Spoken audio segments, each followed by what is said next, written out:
ஏற்படுத்தி வச்சிருக்கிறாங்க. அந்த மனைவிகளை ஏற்படுடைய நோக்கம் என்னன்னா குடும்ப அமைதி தான்.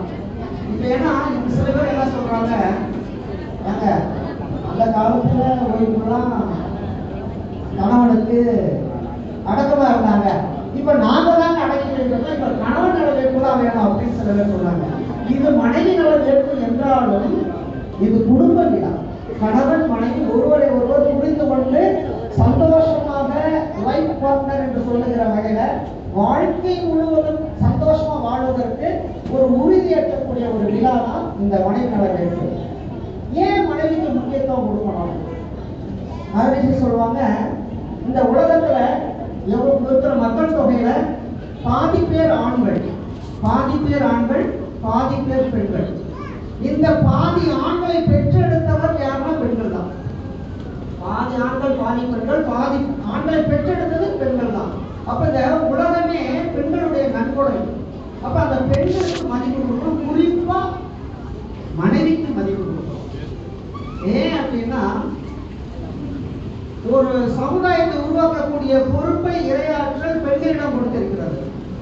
மகரிஷியோட கவியில எல்லையற்ற ஆற்றல் உள்ள இறைவன் திரு உள்ளம் என்ன எவ்வுயிரும் தோன்றுவதற்கு ஏற்றதொரு திருவழியாய் வல்லமையாய் பெண்ணினத்தை வடிவமைத்தான் அற்புதம் என்கிறார். இந்த பெண்களை எப்படி வடிவமைச்சாங்கன்னா வல்லமையா, ஸ்ட்ராங்கா.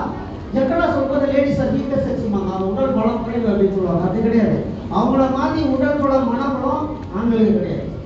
நான் வேணா கொஞ்சம் அவரை பிசிக்கலா நான் பெரிய நினைச்சுக்கலாம், அவங்களுடைய மென்டல் ஸ்ட்ரென்த்துக்கு முன்னாடி நாம ஒண்ணுமே கிடையாது. அதை புரிஞ்சுக்கிட்டோம்னா நம்ம சம்பத்தையா சொன்ன மாதிரி சரி சாரி அப்படி சொல்ல கற்றுக்க சொன்னா, என்ன சொன்னாலும் சரி, ஏதாவது சொல்லிட்டோம்னா சாரி சொல்ல கற்றுக்கிட்டோம்னா குடும்பத்துல பிரச்சனையே கிடையாது. இந்த குடும்ப அமைதி அப்படின்னு சொல்லும் பொழுது ஒரு கணவன் மனைவி இளம் தம்பதியினர், இப்பனா நான் ஒரு அட்வொகேட்டுங்கிற முறையில் ஹைகோர்ட்ல போனோம்னா இந்த ஃபேமிலி கோர்ட்ல அவ்வளோ கூட்டம் இருக்கு. சின்ன பிள்ளைங்களாம் வருது, சில இடங்கள் பெருசுன்னு வருது. இன்னைக்கு அவர் சொன்னாங்க. அப்ப அந்த மாதிரி ஒரு இளம் தம்பதியினர் பல சிக்கல்கள் பல பிரச்சனைகள் அவங்களுக்குள்ள உருவாகுது. பக்கத்து வீட்டுல நல்ல வயதான தம்பதியினர் 50 வருஷமா திருமணம் ஆகி 50வது திருமண நாள் கொண்டாடுற ஒரு தம்பதி. அவங்க வந்து அந்த பசங்கிட்ட சொன்னாங்க, இந்த மாதிரி எனக்கு 50th வெட்டிங் அனிவர்சரி, சாயந்தரம் ஒரு ஃபங்க்ஷன் எங்க பிள்ளைங்களாம் அரேஞ்ச் பண்ணியிருக்காங்க, நீங்களாம் வாங்கப்பா அப்படின்னாங்க. அந்த பசங்க கேட்டாங்க 50வது திருமணம், ஒரே ஒய்ஃபு கூடயா? எப்படி முடியுது அப்படின்னா, எப்படி முடிஞ்சது உங்களால? நாங்க இப்பதான் கல்யாணம் ஆகி 6 மாசம் ஆகுது, 1008 சண்டை அப்படின்னாங்க. நீ சாயந்தரம் வா நான் சொல்றேன் அப்படின்னா சாயந்தரம் போயாச்சு, ஃபங்க்ஷன்லாம் முடிஞ்சிருச்சு. மெதுவா அந்த பையன் போய் கேட்டான், ஏன்னா இப்ப பசங்களுக்கு தான் திராவிடம் ஒண்ணு.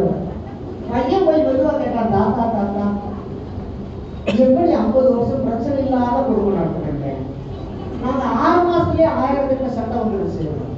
அப்பா குடும்பம்னா பிரச்சனை வரும், சிக்கல் இருக்கும். ஆனா அதுக்கு ஒரு வழிகள் இருக்கு. என்ன வழி? நீங்க எப்படி 50 வருஷம் மெயின்டைன் பண்ணீங்க? ஒன்றும் இல்லை, அந்த பொண்ணு கொஞ்சம் வசதியான பொண்ணு, நான் கொஞ்சம் மிடில் கிளாஸ் ஃபேமிலி. கல்யாணம் பண்ணிக்கிட்டோம், ஹனிமூனுக்கு கொடைக்கானல் போனோம், டூர். அங்க போய் ஒவ்வொரு இடமா சுற்றி பார்த்தோம். என் ஒய்ஃபு சொன்னா ஹார்ஸ் ரைடிங் போகணும்னு சொன்னான். நான் சொன்னேன் வேணாம் அப்படின்னேன். இல்ல இல்ல போயே தீருங்க அப்படின்னா சரின்ட்டேன். குதிரை மேலே ஏறி உட்காந்தா. அந்த குதிரை ஓட்டுறவர் சொன்னாரு, நான் கூட வரேனாரு. இல்ல இல்ல எனக்கு போன சரி, நீ கம்முன்னு அப்படின்னா சரின்ட்டு அந்த பையன் கூடவே போனா. குதிரை போய் தெரிஞ்சு தள்ளி விட்டுருச்சு. நம்ம கீழே வந்துட்டு எந்திரிச்சது டப்பா, அதான் ஃபர்ஸ்ட் டைம், இன்னும் ஒரு தடவை பண்ண அவ்வளவுதான் அப்படின்னு குதிரையை பார்த்துட்டு இருந்தான். நான் ஏதோ லூசு தரமா குதிரையிட்ட பேசிக்கிட்டு இருந்து இதை போய் கட்டிட்டோமே அப்படின்னு யோசிச்சுட்டு இருந்தேன். திரும்ப என்ன பண்றதுன்னு ஏற்றி உட்கார வச்சு போனா 2வது தடவை அதே மாதிரி தள்ளி விட்டுச்சு. தப்பா இதான் செகண்ட் டைம், இதுக்கு மேலே தள்ளி விட்டு அவ்வளோதான் அப்படின்னு திரும்ப குதிரைட்ட பேசினான். 3வது டைம் ஏறி 3வது டைம் தள்ளி விட்டுச்சு. ஒரு செம டென்ஷன் ஆயிடுச்சு. பக்கத்தில் ஒரு போலீஸ்கார் இருக்காரு. அந்த போலீஸ்கார் துப்பாக்கி எடுத்து குதிரையை சுட்டு குதிரை விழுந்துருச்சு. குதிரைக்காரன் சண்டைக்கு வந்துட்டான். வேறு வழி இல்லாமல் அவனை தாஜா பண்ணி போலீஸ்காரனுக்கு கொடுக்க வேண்டியதை கொடுத்து, அந்த குதிரைக்காரனுக்கு கொடுக்க வேண்டியதை கொடுத்து சமாதானப்படுத்தி வீட்டுக்கு வந்தாச்சு. ஹனிமூன் முடிச்சு வீட்டுக்கு வந்தாச்சு. வீட்டுக்கு வந்து கொஞ்ச நாள் ஒரு பிரச்சனை, நான் போமா திட்டினேன், இதுதான் ஃபர்ஸ்ட் டைம் அப்படின்னா அதுக்கப்புறம் புரிஞ்சிடுச்சிங்க, நான் பேசாம வந்துட்டேன். அப்ப நம்முடைய வாழ்க்கை ஏதோ ஒரு ரூட்டு கண்டுபிடிக்கணும் சந்தோஷமா இருக்கிறதுக்கு. இது ஒருத்தர் ஈகோ பிடிச்சிட்டு நீயா பெரியாளா நான் பெரியாளாங்கிறது அல்ல. நீ என்று நான் என்று பிரித்து பார்க்கிறத நான் என்று நினைக்க வேண்டும் அப்படின்னு சொல்லுவாங்க. அந்த நினைப்பு இருந்தாதான் இந்த குடும்ப வாழ்க்கைங்கிறது கடைசி வரைக்கும் சந்தோஷமா இருக்கும். நல்லா புரிஞ்சுக்கோங்க. தாய் என்ற உறவும் தாரம் என்ற உறவும் புனிதமான சொல்லுவாங்க. தாய்க்கு பின் தாரம்னு சொல்லுவாங்க. அது ஏன் அப்படின்னா இந்த ரெண்டு உறவுல தான் உடல் உயிர் மனம் காந்தம் எல்லாம் கலக்கிற ஒரு உறவு இந்த ரெண்டு உறவு தான். தாய் என்ற உறவாவது பாதியில போயிடும், பிள்ளைங்க என்ற உறவு பாதியில போயிடும், சகோதர சகோதரிய உறவு வருமா வராதா தெரியாது. ஆனா கடைசி வரைக்கும் வரக்கூடிய ஒரே உறவு கணவன் மனைவி உறவு. அங்கதான் சிக்கல் வராம பாதுகாத்துக்கணும். அப்படி சிக்கல் வராம பாதுகாத்துக்கிறதுக்கு மகரிஷி ஒரு தவமுறையை கொடுத்துருக்காங்க. அதுக்கு பேரு காந்த பரிமாற்ற தவம். ஒண்ணும் இல்ல, டச். அவங்க டாலரன்ஸ் அட்ஜஸ்ட்மெண்ட் சாக்ரிஃபைஸ் டச் அரவணைக்கின்ற ஒன்று இருந்தால் டச்சும் ட்ரஸ்ட் கொடுங்க. டச் அண்ட் ட்ரஸ்ட் இது இருந்துச்சுன்னா கொடுக்குற பிரச்சனை இல்லை. ஒரு குழந்தை அழுகுது, திட்டுனா என்ன ஆடும், அடிச்சா என்ன ஆடும், தூக்கி மாரோட தட்டி கொடுத்து அழகான சொல்லணும்னு அழுகிறது. அந்த டச் வந்து கணவன் மனைவி உறவுல ஆரம்பத்தில் ஒழுங்கா இருக்கும். கல்யாணம் முடிச்ச புதுசில் ஒழுங்கா இருக்கும். நல்லா கட்டி கொடுத்துருவாங்க, முத்த கொடுத்துருவாங்க, எல்லாம் நல்லா போயிட்டு இருக்கும். அந்த அம்மா சமைச்சு கொடுக்குறாங்கன்னு வச்சுக்கோங்க. அங்க போய் அவர் சாப்பாடு எடுத்து லஞ்சு சாப்பிட்டு முடிச்சுட்டு இந்த அம்மா கால் பண்ணுவாங்க, எங்க சாப்பிட்டீங்களா? சாப்பிட்டேன். என்ன சாப்பிட்டீங்க? இந்த அம்மா செஞ்சு கொடுத்து விடுச்சு. என்ன சாப்பிட்டீங்க? அவனும் பொறுமையா சொல்லுவாங்க என்னன்னு நினைக்க. ஒரு 3 மாசம் கழிச்சு இந்த அம்மா திரும்ப அதே நடக்கும். ஏங்க என்ன சாப்பிட்டீங்க? என்னத்தை சாப்பிட நீ கொடுத்துதான் சாப்பிட்டோம். அப்புறம் வேற என்ன, அப்புறம் நான் போன வை. ஏன் அது போயிடுச்சு? ஏன்னா அந்த ஏதோ ஒரு மிஸ் ஆகுது. அந்த மிஸ் ஆன விஷயத்தை தான் இப்போ நாம வந்து சாமி நம்ம வடிவமைச்சு கொடுத்துருக்காங்க. காந்த பரிமாற்ற தவம். அந்த அன்பும் அரவணைப்பும் கொஞ்சம் கொஞ்சமா இன்னைக்கு குறைஞ்சிட்டு போகுது. அதை ஒரு ரெனோவேட் பண்ணுறது தான் இந்த தவம் முறை. இப்ப இதுக்கு மேல நிறைய பேசுறாங்க, எல்லாரும் பேசுறாங்க. அதனால சப்ஜெக்ட் விட்டுட்டு வேற தவத்துக்கு வந்துடுறோம். எப்படி தவம் செய்யணும் அப்படிங்கிறத நம்ம சொல்லி கொடுக்குறோம். இதுல கப்புள்ஸா வந்திருக்கிறவங்களுக்கு அந்த பை இல்லாதவங்க யாராவது சொல்லுங்க. தம்பதியினர் வந்துட்டு ஒரு பைய கொடுத்துருப்பாங்க. அந்த பை இல்லாம இருந்தா சொல்லிட்டு கொண்டு வந்து கொடுத்துருவாங்க. யார் இருக்கீங்களா? கப்புள்ஸா வந்தவங்க, தம்பதியினரை வந்திருக்கவங்க வாழ்வாங்க. இப்ப இந்த காந்த பரிமாற்ற தவம்ங்கிறது மகரிஷி நமக்கு வடிவமைச்ச ஒரு விஷயம். அதாவது தீட்சையில 3 தீட்சை இருக்கு. ஸ்பரிச தீட்சை, சக்தி தீட்சை, ஞான தீட்சை. இந்த 3 தீட்சை உள்ளடக்கியது தான் காந்த பரிமாற்ற தவம். இது நம்ம தவம் பயிற்சியாளர்களுக்கு ஏற்கனவே தெரியும். புதுசா இருக்கிறவங்களுக்காக சொல்றேன். இட தூய்மை அப்படின்னு சொல்லுவோம். உடல் தூய்மை, அருட்காப்பு, அடைதத்தை குருவணங்க சொல்லிட்டு ஆகினை துரியம் பண்ணிட்டு அந்த தவ உணர்வோடு செய்யக்கூடிய ஒரு தவம் எப்படி செய்யறேன்னு ஒரு டெமான்ஸ்ட்ரேட் பண்ணி காட்டுறோம். இப்ப இந்த தவம் செய்யக்கூடிய முறை தம்பதியினர் இருக்கக்கூடிய இப்ப இந்த செஞ்ச பிறகு திருப்பி வாங்குவாங்க. தம்பதியினர் இருக்கக்கூடிய ஃபர்ஸ்ட் வந்து தவம் ஆரம்பிக்கிற மாதிரி தவம் ஆரம்பிக்குவாங்க. ஆரம்பிச்சுட்டு ஆகினை துரியம் பண்ணிட்டு அந்த தவ உணர்வோடு அந்த தவத்துக்கு உட்காரும் பொழுது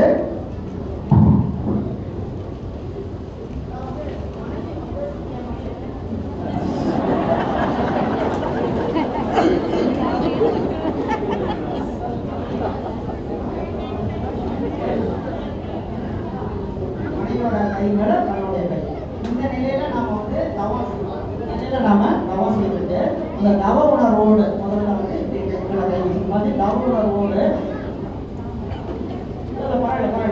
தவ உணர்வோடு வச்சு கொஞ்ச நேரம் இது வந்து ஸ்பரிச தீட்சை மாதிரி கை மூலமாக காந்த ஆற்றல் பரஸ்பரம் பரிமாற்றம்.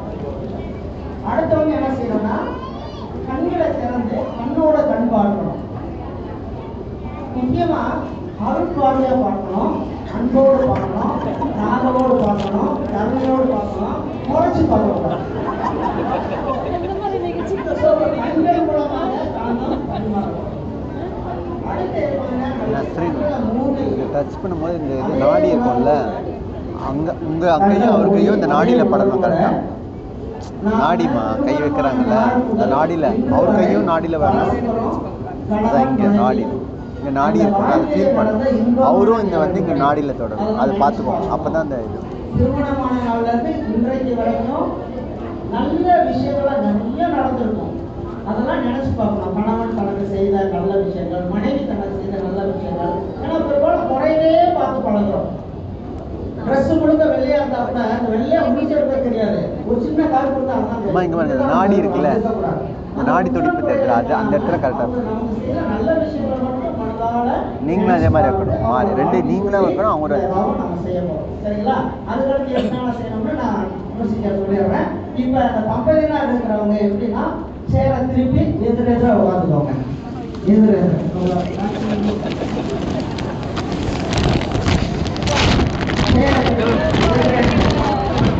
ரெண்டு பேரும் முட்டி மொத்தமாக இருப்பாங்க.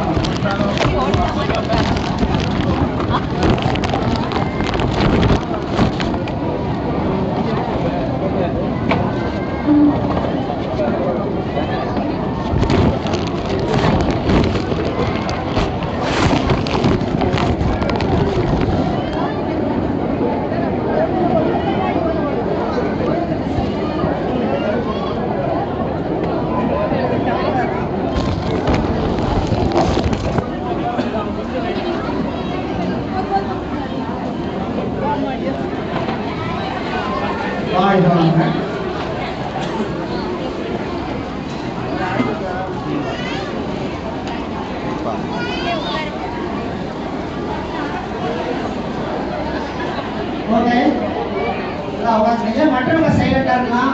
பிள்ளைங்களாம் கொஞ்சம் அமைதியா அம்மா அப்பா என்ன செய்யறாங்க நீங்க பேசக்கூடாது. இப்ப மனைவியோட ரெண்டு கைகள் மேல கணவனுடைய கைகள் வச்சுக்கோங்க. கண்கள் கூடிய நேரம் இப்படி உட்காந்துக்கோங்க. இங்க பாருங்கம்மா,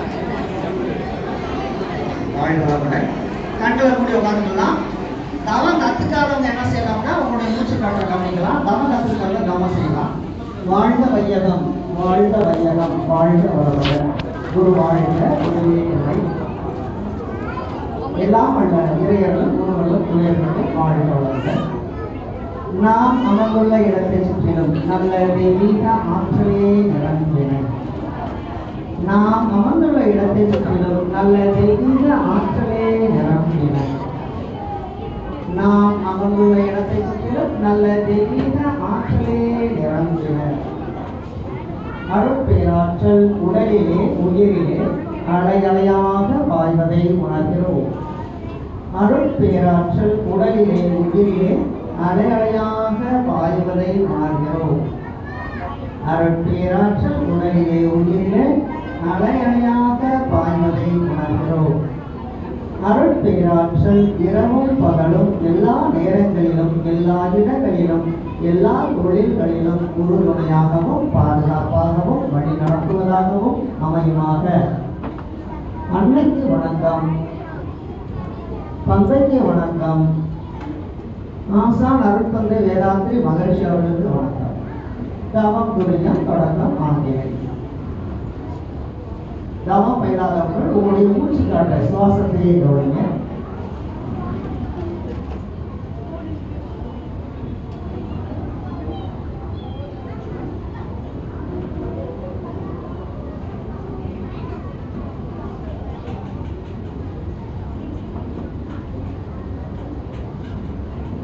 துரியம்,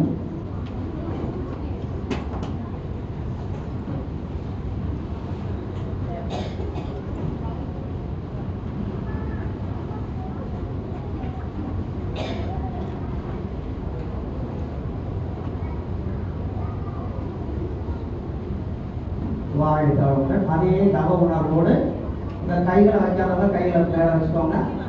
மனைவனுடைய கை மேலே கணவனுடைய கைகளை வச்சுக்கோங்க. கண்கள் கூடிய நிலையில அப்படியே கவனிங்க. கைகள் இருந்து பரஸ்பரம் காந்தம் அப்படியே பரிமாறத உணரலாம். ஒரு விறுவிறுன்னு ஒரு உணர்வு கைகளுக்கு கிடைக்கும்.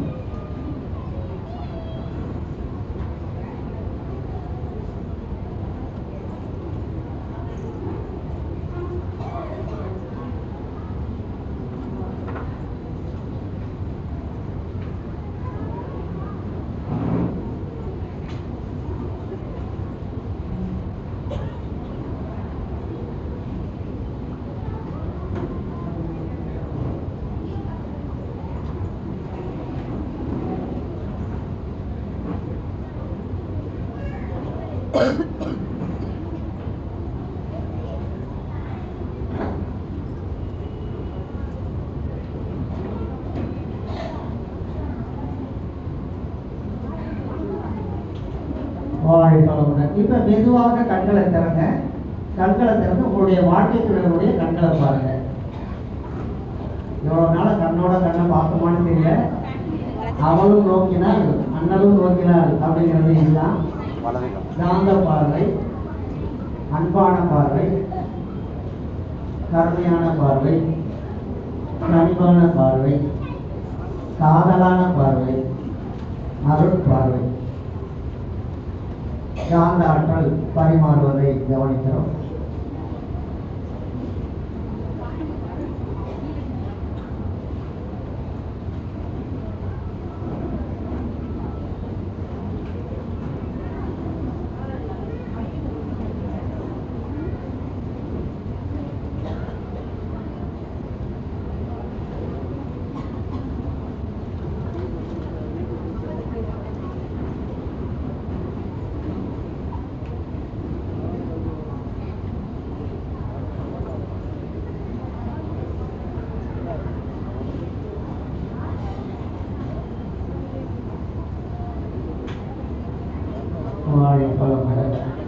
கண்ணோடு கண் பார்க்கறது ரொம்ப கஷ்டமா இருக்கு நிறைய பேர்.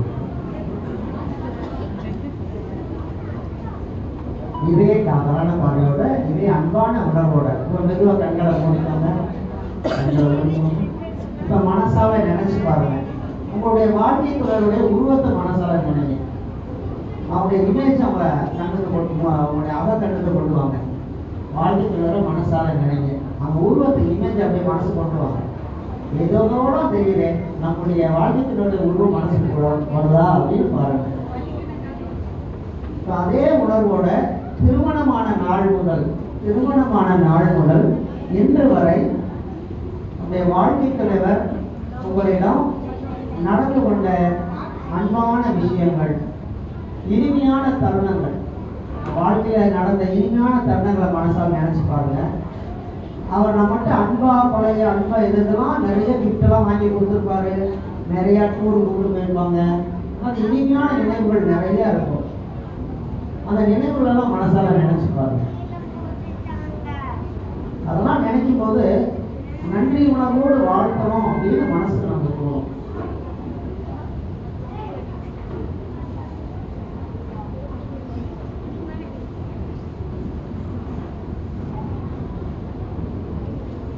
ஆழம் விழுதுகள் போல் உறவுகள் 1000 இருந்துகின்றன.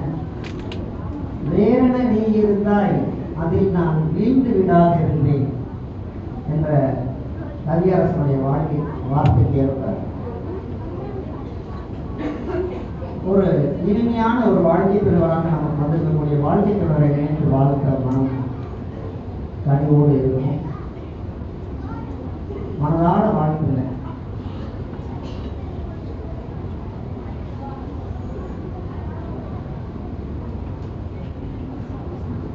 இதே உணர்வோடு வாழ்க்கைக்கு வர மனசால வாழ்த்துங்க. வாழ்க வளமுடன். அருள் பேராற்றல் கருணையினால் உடல் நலம், நீளாறு, நிறை செல்வம், உயர் புகழ், மெய்ஞானம் ஓங்கி வாழ்வோம். வாழ்க வளமுடன், வாழ்க வளமுடன், வாழ்க வளமுடன். மெதுவாக கண்களை திறந்துக்கலாம். கையை அப்படியே எடுத்துடலாம். கையை தூக்கி அப்படியே அவங்கள வாழ்த்து சொல்லுங்க. வாழ்க வளமுடன் சொல்லுவோம். வாழ்க வளமுடன்.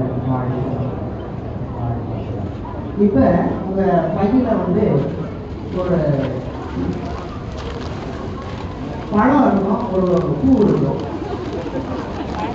அந்த பூவை கணவன் வச்சுக்கலாம், பழத்தை மனைவி வச்சுக்கலாம்.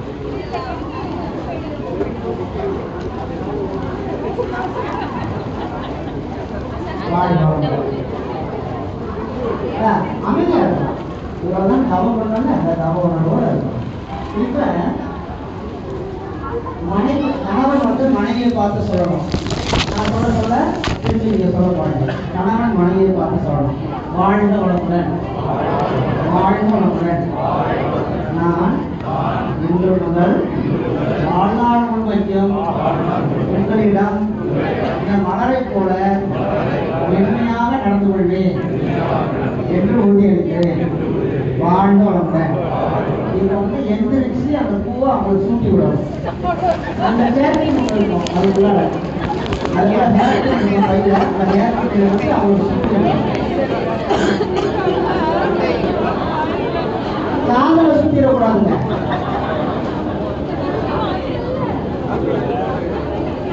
இல்ல பூ வைக்க தெரியுதாங்க அதை தெரிஞ்சுட்டு வரலாம். அப்படியே ஐயா கை வைங்க. ஐயா அஸ்லாம் ஐயா ஐயா எங்க பூவை காமிங்க. பூவை இப்படி காமிங்க திருப்பி. ஐயோ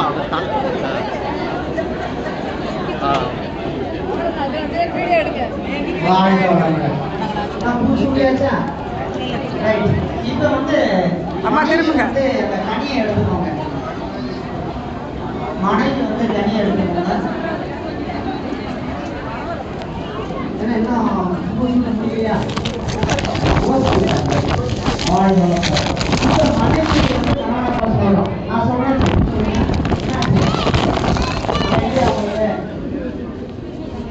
ஓகே, வாழ்க வளமுடன். கணவனை சொல்லுங்க. வாழ்க வளமுடன். வாழ்க வளமுடன். நான் இன்று முதல் வாழ்நாள் முழுமைக்கும் உங்களிடம் இந்த கனியை போல கனியோடு நடந்து கொள்வேன். வாழ்க வளமுடன். இப்ப அந்த கனி அவங்கள்ட்ட கொடுத்துடலாம் கணவன்கிட்ட. அப்புறம் நம்ம ஷேர் பண்ணி சாப்பிட்டுக்கலாம். வாழ்க வளமுடன். இப்ப அந்த உள்ள ஒரு அட்டை ஒன்று இருக்கும். அந்த அட்டையை எடுத்துக்கோங்க.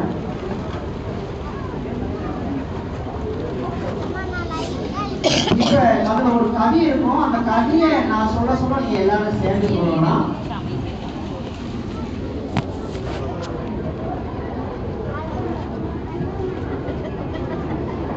வாழ்க வளமுடன்.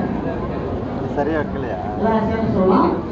வாழ்க வளமுடன். வாழ்க வளமுடன். பெற்றோரை பிறந்தகத்தை பிறந்த ஊரை விட்டு பிரிந்து வந்து பெருநோக்கில் கடமையற மாற்ற பற்றற்ற துறவி என குடும்பத் தொண்டேற்று பண்பாட்டின் அடிப்படையில் இணைப்பதியாய் கொண்டு என் அற்றவத்தால் என் வாழ்க்கை துணையாகி பெண்மை நலனோக்கில் அன்போடு கருணையினை கொண்டு மற்றவர்க்கும் அறமாற்றும் மாண்புமிக்க எந்தன் மனைவியை மதிக்கும் என்னால் வாழ்த்தி மகிழ்கின்றேன்.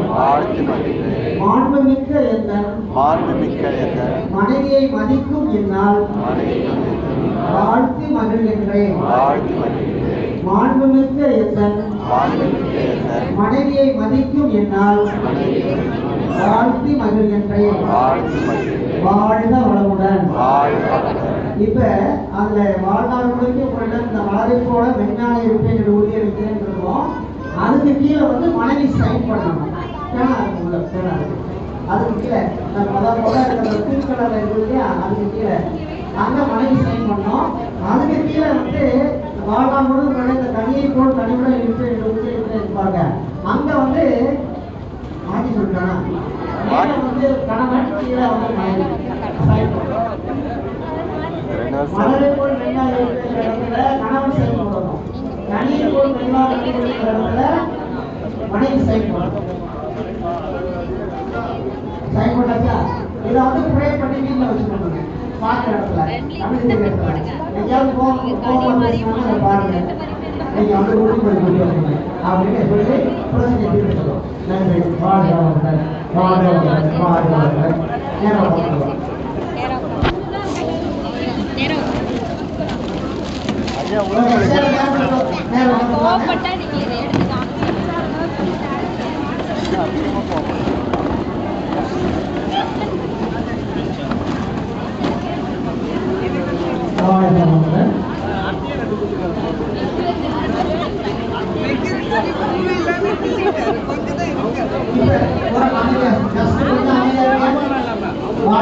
இப்ப நம்முடைய சிறப்பு பகுதியினர் அவங்க அந்த பரிமாற்ற காலத்தில் கலந்துட்டு இருக்காங்க. அவங்க சில ஒரு சில நிமிடங்கள் ஓரிரு நிமிடங்கள்ல அவங்க எப்படி ஒரு சுருக்கமாக ஷேர் பண்ணிக்கலாம். ஆழ்வாளோட கொஞ்சம் அமைதியாக இருக்கும், கொஞ்சம் அமைதி.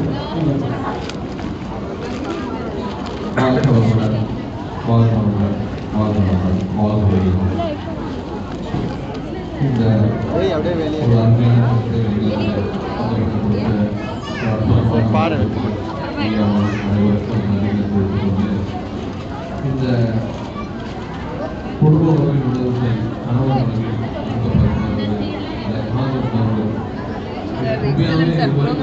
நம்ம அனுபவிச்சிருக்க மாட்டோம்.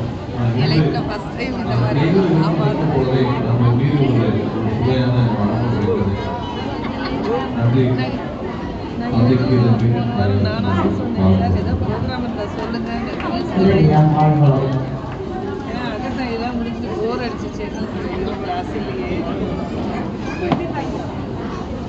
மனைவிக்கு சிறப்பு சேர்த்தோம்னா கண்டிப்பா மனைவி பேசலாம். நீங்க என்ன ஃபீல் பண்றீங்க ஷேர் பண்ணிக்கணும். அவ்வளவுதான். நீங்க ஷேர் பண்ணிக்கலைன்னா உங்க கணவர் மேல கோபமா இருக்கிறீங்கன்னு அர்த்தம். யார் வேணாலும் நம்ம பயிற்சி இல்லாதவங்க கூட அதை நான் ஐயா பார்த்து புரிஞ்சுக்கிட்டேன். இருந்தாலும் இதை பத்தி ஷேர் பண்ணிக்கணும்.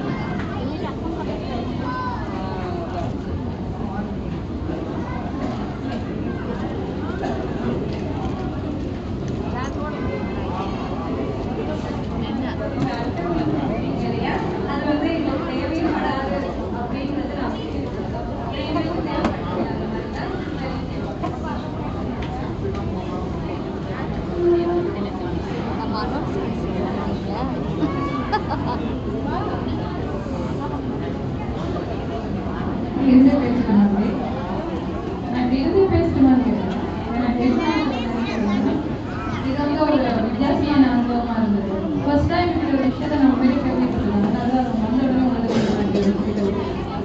ரொம்ப ஒரு வித்தியாசமா இருந்தது. அது வந்து ரொம்ப வருஷத்துக்கு என்னோட ஹஸ்பண்டும் ரொம்ப நேரமா கையப்படி வச்சுட்டு ரொம்ப நேரமா இருந்திருக்கேன். ஏன்னா அவ்வளோ பிஸியா வர நானும் பசங்களோட நானும் ரொம்ப பிஸியா இருந்தேன். அதனால ரொம்ப நேரம் எங்களுக்கு இப்படி ஒரு டைம் வந்து இன்னொரு விஷயம் என்னன்னா எனக்கு உடனே சிரிப்பு தான் வந்தது. ஸோ அந்த சிரிப்பை வந்து நாங்கள் வந்து ஒரு ஜோக்காக எடுத்துக்க முடியாது. அவ்வளோ ஒரு ஹாப்பினஸ் இருந்துச்சு. இல்லைன்னு சொல்ல முடியாது. ஒரு வித்தியாசமான ஒரு அனுபவம் இது. உண்மையில ரொம்ப நல்லா இருந்துச்சு. Thank you so much.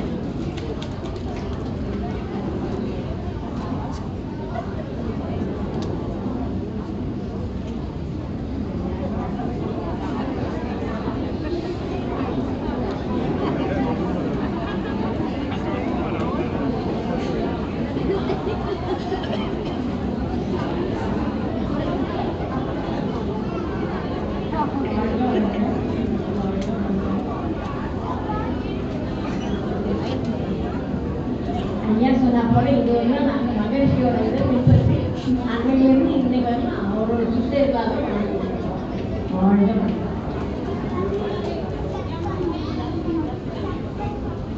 வாழ்க வையணும், வாழ்க வையணும், வாழ்க வளமுடன். இது எங்களோட 46வது திருமண வாழ்க்கையோடு ஒற்றுமையை வாழ்க்கணும்.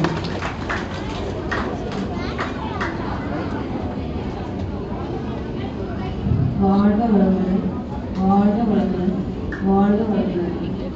ஒன்று இந்த 43வது வருஷத்துல எல்லோரும் இதே சந்தோஷத்தோட வாழ்ந்து வைப்போம். இனிமேல் அப்படி வாழ்வோம். வாழ்க வளமுடன். வாழ்வார்கள். மகர்ஷி எழுதின கதையில பெற்றோரை பிறந்தகத்தை பிறந்த ஊரை விட்டு பிரிந்து வந்து பெருநோக்கி எழுதியிருப்பாங்க. அவங்க ஒரு சிறப்பு என்னன்னா பிறந்த ஊரை மட்டும் இல்லை, பிறந்த நாட்டை விட்டே வந்திருக்கிறாங்க. அவங்க வந்து ஃப்ரம் ஸ்ரீலங்கா. அவங்க என்னுடைய மதம் இல்லாமல் ஸ்ரீலங்கா தான். ஆமாம், யாழ்ப்பாணம் அவங்க. ஸோ மிக ஒரு அவங்க நான் சொன்ன மாதிரி மிஸ்டர் அண்ட் மிஸ்ஸஸ் சிமெட்ரியில் அவங்களாம் நான் பார்க்கும்போது ஒரு நல்ல ஒரு ஆத்மார்த்தமான ஒரு தந்தையினர் வாழ்வாளங்க. இப்போ வந்து இங்கே இருக்கிறவங்க நியூலி மேரீட் கப்புள் யாராவது இருக்கீங்களா? இப்போ தான் கல்யாணம் ஆகி ஒரு 6 மாதத்துக்குள்ளே இருக்குது. யாராவது நியூலி மேரீட் கப்புள்? ராஜேஸ்வரி அம்மா ஆ, வந்து வாங்க. அவங்க ஒய்ஃபோட ரெண்டு மாமியார், சேர்மாவோட மாமியார் வந்து யாழ்ப்பாணம். இப்போ சொன்னார் இப்போ. சிவகுமார், சுகன்யா, வாங்க, வாழ்க. நீங்க வந்து இதை எப்படி ஃபீல் பண்றீங்க சுருக்கம்? வாழ்க வளமுடன். ஆக்சுவலி எங்கள் அம்மா அப்பா 2 பேருமே இங்கே இருக்காங்க. ஸோ நான் வருஷம் பார்த்தே இருப்பேன். ஸோ ஃபஸ்ட் டைம் ஒரு டிஃப்ரெண்ட் ஃபீலாக தான் இருந்துச்சு. நல்லா இருந்துச்சு. வாழ்க வளமுடன். வாழ்க வளமுடன். எங்களுக்கு மேரேஜ் ஆகி இப்போதான் 8 மாதம் ஆகுது. இப்போதான் ஸ்டார்ட் ஆகிருக்க ப்ராப்ளம் வரலாம். ஸோ இதுக்கு அப்புறம் தான் தெரியும். மேபி 8 இயர்ஸ்க்கு அப்புறம் நிறைய சொல்ல வேண்டியது இருக்கலாம், இல்லை இவரே எனக்கு எப்பயும் இருக்கணும் அப்படின்னு இருக்கலாம். So wait and watch. Thank you.